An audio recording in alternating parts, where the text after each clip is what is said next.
I'm Cape Joel, and this is Comic Smack, your weekly, daily, all the time, anytime comic show where I give you your fix of everything you need to know from the world of comic books and superheroes. And on today's show, we're taking a closer look at Batman issue number 3.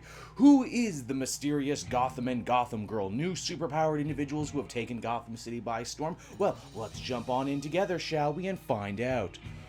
So, as the comic opens, we are treated to an all-too-familiar scene in Gotham. A loving family of 3 walks down a dark alley that perhaps they shouldn't have and are accosted by a mugger. All the while, the narration tells us that one of the most interesting things about Gotham is despite the grit and the grime, the ash and the piss, eventually you start to love the city in a strange way, that it becomes a part of you. You know, I've heard very similar things from people who live in New York. This family is saved the same horrible fate that the Waynes suffered because it's at that point Batman descends on down from the shadows to brutalize the criminal. Batman takes a moment to address the son directly. His name is Henry, as we find out later. He says, "You'll be scared for a while now, but that's okay because eventually you'll overcome it." We also find out that this story is a flashback and that the story is being told by the 2 parents in this situation. This is strange because Batman is wearing his new costume, one that he hasn't had for very long. As we discover, ever since Batman saved his life, the kid Henry became infatuated with Batman, obsessed really. He wanted to be just like him, and his sister Claire joined him on this endeavor. Much like Bruce Wayne, these kids came from considerable money and spent it freely to try and make the city a better place, feeding the homeless, reading to the dying, etc, etc. Like Bruce too, eventually the 2 shared in their training of both their bodies and their minds. Eventually they would do some Red Cross work overseas and their parents would lose track of them. That is, until they quite mysteriously asked for a huge sum of money. It wasn't too long after that the brother and sister team would return to Gotham right around the same time Gotham and Gotham Girl did. And I mean, really, you don't need to be the world's greatest detective to put 2 and 2 together on this one.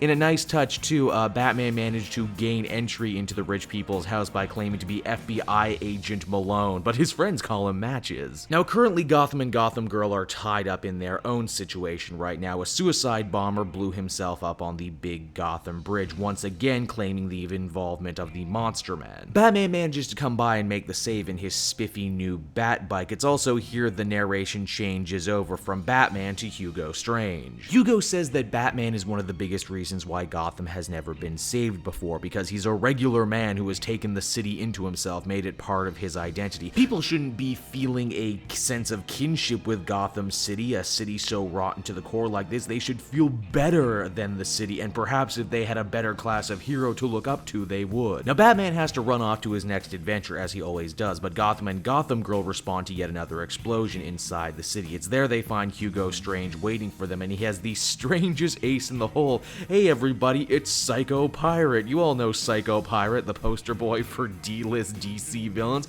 He's here now, and he's actually a threat, go figure. Batman number 3 was a comic that threw some interesting curveballs when it came to Gotham and Gotham Girl. I know I throw around the word dark mirror a lot when it comes to describing characters, but in this case, Gotham and Gotham Girl aren't dark mirrors of Batman, they're lighter mirrors actually. Of course, it has to be a lot more complicated than that, and if I had to guess, I would say Hugo Strange is somehow responsible for their new and amazing powers, and now he's come to collect. The cool thing is that Batman, who's usually so mistrusting and so morose, actually wants to believe in Gotham and Gotham Girl, the boy especially, as he sees so much of himself in him. Overall, a really cool issue with a lot of fun stuff to offer. I dig the art, I like the design of the new Bat Bike. I would give this one a very positive 8 out of 10. Hey everyone, thanks so much for watching my newest video. I hope you enjoyed it, and while you're here, why not check out another video I have on offer, or maybe if you're feeling in a supportive mood, you want to like or subscribe. And if you want to support the creation of more videos just like this one, then please by all means check out the Cape Joel Patreon. A little bit goes a very long way, and I will see you all next time.